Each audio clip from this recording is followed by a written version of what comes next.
Live from the Kennedy Greenhouse Studio, this is SGTV News 4. What's up, Gamecocks? I'm Nathaniel Lemons. And I'm Kendall Smith. Welcome to Carolina Calendar, where we keep you up to date on what's happening around campus in Columbia and throughout the state. This week on the show, we'll talk about sports, animals, Valentine's Day, and so much more, so stay with us.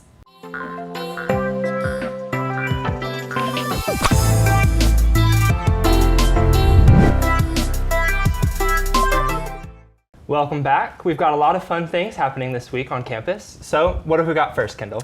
Well, first we have our Thursday After Dark, which is tonight. It is Valentine's Musical Bingo, and it will be from 11 p.m. to 2 a.m. at the Village Idiot Pizza Joint in 5 Points. Now, pizza and music sounds perfect. I know it's not Valentine's Day yet, but it's Galentine's Day though, right? I mean, true. That has been blowing up my social media feeds. Galentine's Day, so if you don't have a date tomorrow, go out with your Galentine's tonight or your guy friends, whoever it might be. Go to this Valentine's Day bingo, enjoy some pizza. Absolutely. The bros would definitely enjoy some pizza. Absolutely. Bingo. Village Idiot, one of the best spots in town and a great way to celebrate Valentine's Day Eve, Galentine's Day. So maybe I'll see you there, right? Who knows? Who knows? I'm a little bit hungry. All right, well, what else do we have, Nathaniel? So coming up is the USC Dance Production Spring Concert on February 14th and 15th at the Drayton Hall Theater.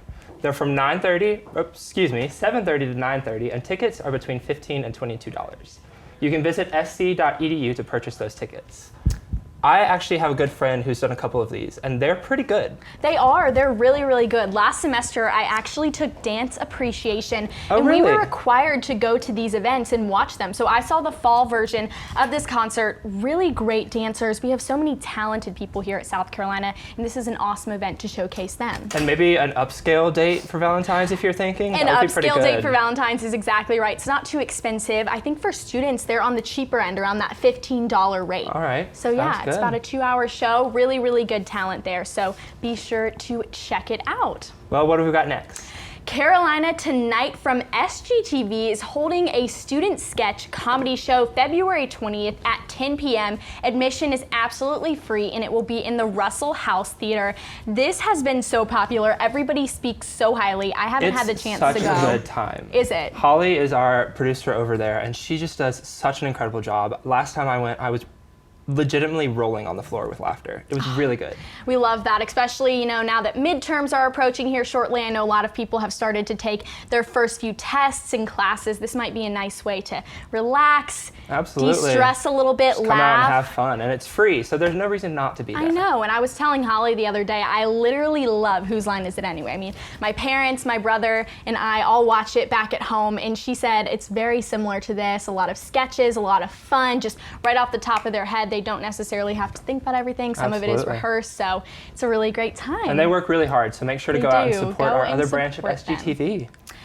To continue with what's happening in Columbia, the comedic Lit AF tour is coming to Colonial Life Arena tonight, and this is with Martin Lawrence. Again, it is tonight, and doors open at 6:30. Tickets start at $45, and to purchase them, you can visit coloniallifearena.com to find out more. They just are really getting us with events this week. I know. Everything going on. And comedy events. I mean, yeah. How much better can it get?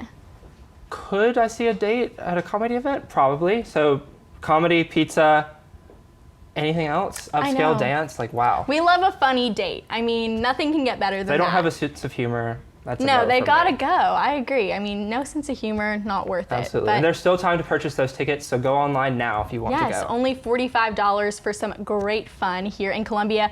Last week it was music that we were continuously talking about. This week it seems like comedy is what's going on in Columbia. Well, don't speak too soon, because we also have karaoke night on Main Street. It's February 26th from 7 to 11 p.m. and located at 1626 Main. Admission is free, and this happens every Wednesday night. So there's plenty of options to get involved with whatever you want to. Would you ever get up and sing karaoke? Oh, I have. Plenty of times. Okay, what's your go-to song? This is kind of embarrassing to admit, but Firework by Katy Perry, because no one can reasonably hit those notes, and it's just a great time to laugh. Okay, so if you mess up, nobody could say, oh, I could have hit that note. Yeah, absolutely. I have never performed karaoke in front of anyone in a public setting, I will say. Start off with like a private room, and then upscale, and just have a good I time. might have to do it. Would you be interested in a duet with me? High School Musical? Oh, yes. I've got you. Yes, We that could is do in it, my absolutely. wheelhouse. We can do High School Musical, like a little Sharpay and Ryan, Troy and Gabriella mix up. Bop to the top. Oh. Absolutely. Oh, don't even get me started. I could totally get down with that right now, but I will save our viewers having to see me sing. Anyways, when we come back, we will have your latest on the big things happening around the state, so stay tuned. Welcome back, everyone. We are joined now by our reporter, Kaden Dinkins, who has the latest on what's big in the state right now. Kaden, what do you have for us? Thanks, Kendall. Actually, we have a national event coming right to our campus on February 22nd. That event is the National Disorder Eating Walk. And it's the National Eating Disorder Association Walk. The check-in time is at 10 a.m. It starts on Green Street in front of Russell. So it's a great way for students to get involved since it's right here on campus. You can register online through February 21st at 3 p.m. It is on February 22nd. So all proceeds go to the National Eating Disorder Research and Education to fund all that lovely stuff to help people get through that kind of thing. And you can register online at www.nationaleatingdisorderassociationwalk.org. Now, I've actually heard of these in other places, but I didn't realize we had them in Columbia too. I know, and it's an annual event too, which is so awesome because it goes to such a great cause. It really does. We had these back in Charlotte. We had the National Eating Disorder Association Week at my high school. So the fact that it's now here in Columbia is a really big deal. And I actually was in English this past semester and did an entire essay series on eating disorders and aesthetic sports. And that's awesome. So I've really grown to see how they affect so many people we don't even realize are struggling with eating disorders. So get out there, support. Yes. If you're not facing one right now, someone you know probably is, and this is a great way to pay respect to these people in the battle they're fighting every single day. And you're right. You never know what someone's going through. I actually watched the Taylor Swift documentary, and she spoke on the fact that she had an eating disorder, and I would have never known unless she said something. And it's just such an awesome thing to bring support to those people and know that they're supported through their journey. And it's only a walk, so it's not even that much activity. Easily do it and show your support. We could actually do this one. It's on campus, which is awesome. I know, you don't have to go too far. Great opportunity. I encourage everybody to get out there and get involved with that. Well, what else do we have, Kaden? So, SC Week for Animals is February 8th through the 16th. So we only have about 3 more days left of that, and the event is held all around South Carolina. It raises money for pet shelters, humane organizations, and rescue groups. It also is Columbia Adoption Day on February 15th from 9 a.m. to 4 p.m. at Columbia Animal Control Center. And you can find more about that at scanimals.org. This is such dogs. a good story. I've been to almost every one of the animal shelters in Columbia, and there are just so many pets that really need a good place to stay. So I'm glad they're One of my spotlighted. dogs is actually a rescue, and he is the sweetest thing ever. So definitely go and adopt your dogs or cats or anything. So many animals just waiting to find their forever home. I would love to take literally all of them. Absolutely. I'm one of those that is like, I would have a dog farm if I was, if it were possible, I would own all the land and have all the dogs and any animals. If campus let me cows, have pets, goats, I would have one in anything. a heartbeat. I know, let's petition for campus to allow us to have pets. That would be fantastic. Well, that is awesome. Thank you so much, Kaden. Thank you guys. Thanks for being here. When we come back, we'll take a special look at sports with our guests, so stay tuned. Welcome back, Gamecocks. We are here with Tom Santinello, who is the executive producer of Capital City Sports, and we'll be discussing all things South Carolina basketball, football, and baseball. Welcome, Tom. How are you? I'm great. Thanks for having me on. It's the first time with you guys. Nice to see a new crew on the show. Oh my gosh. Well, we are so glad that you have joined us here today. We have a lot to talk about, so let's go ahead and get going. The women's basketball team has stayed on top of the rankings despite playing some tough teams, including UConn. This past week, they actually beat them. So how do you think they will keep it up as March Madness draws closer? Listen, the women's basketball team is deeper than most. They go 7 or 8 deep. That's huge for them. Aaliyah Boston, Ty Harris, Aya Cook, Kiki Harrigan. you name it, they got it. They can shoot, they can score in a million different ways. Their defense is off the charts. The one thing that worries me is they kind of give me that feel of the team that they're peaking at the wrong time. They're going for their 18th straight tonight against Auburn. Auburn's 7-18 or something like that. I'm expecting them to go in there and win by 30 or 40 like they usually do.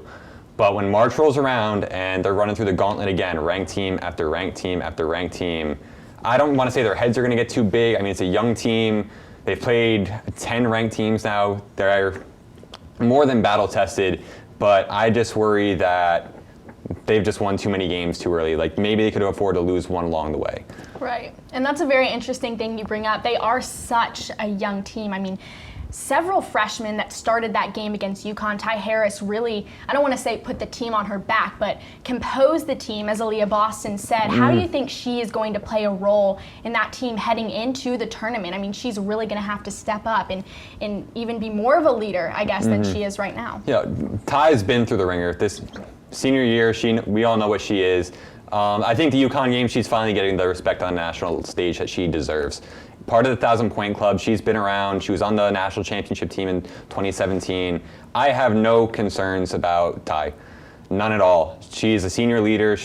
You know what you're going to get from her, game in and game out. She's played in big games, performed in big games.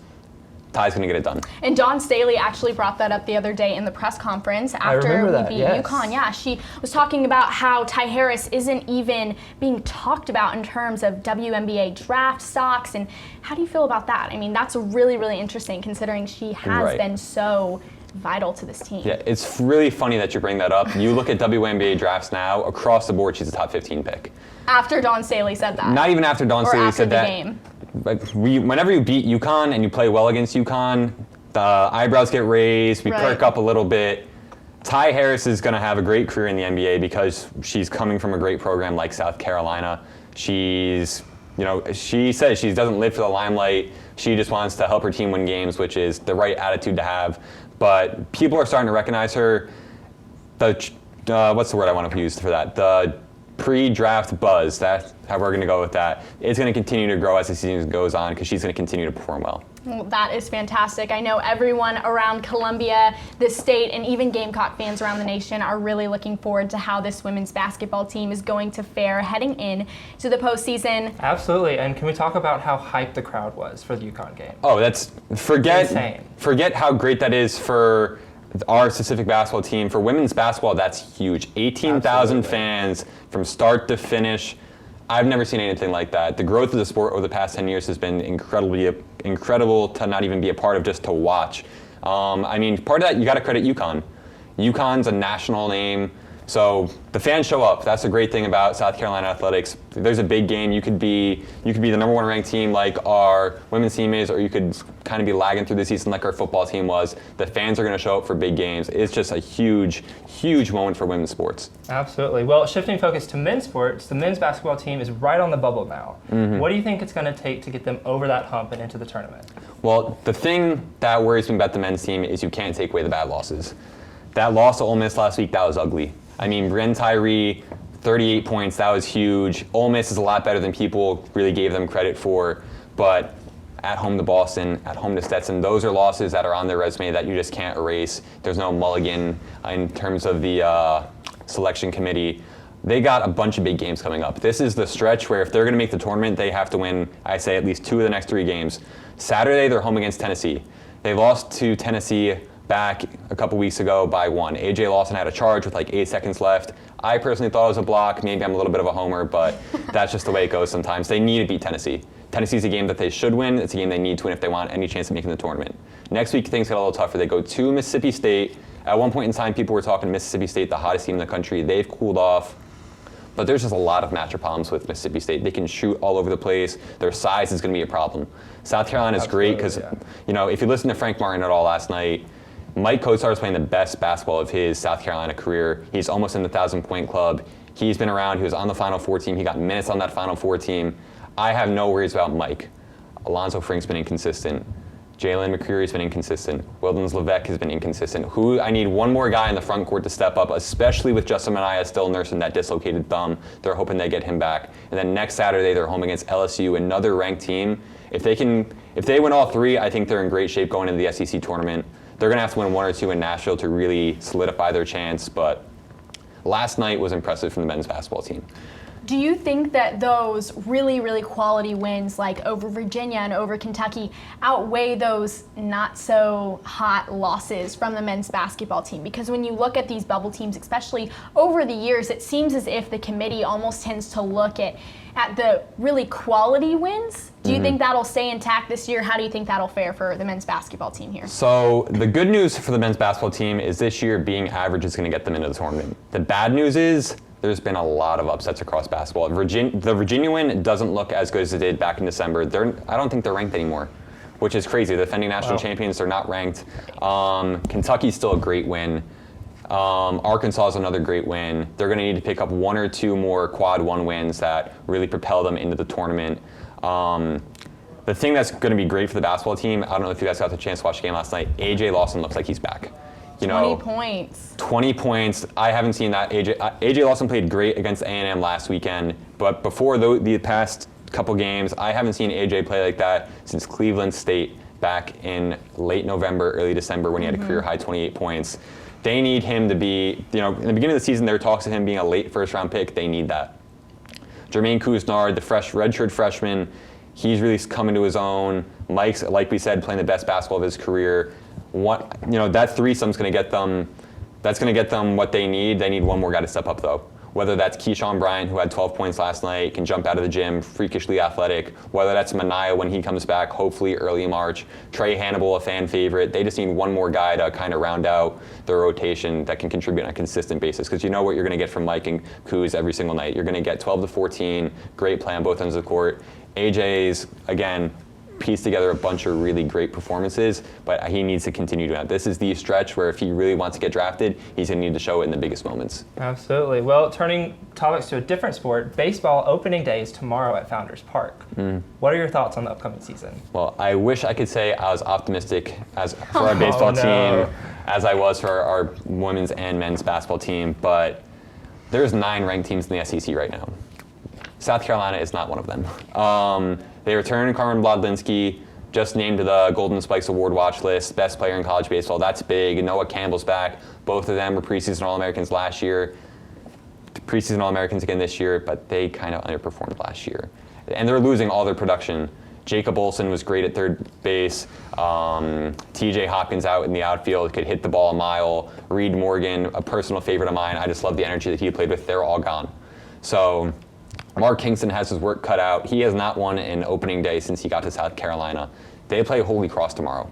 But, so we think South Carolina, Holy Cross, they got this. You never know. You never know. 2 years ago, they lost opening day against VMI. Last year, they lost in extras to Liberty.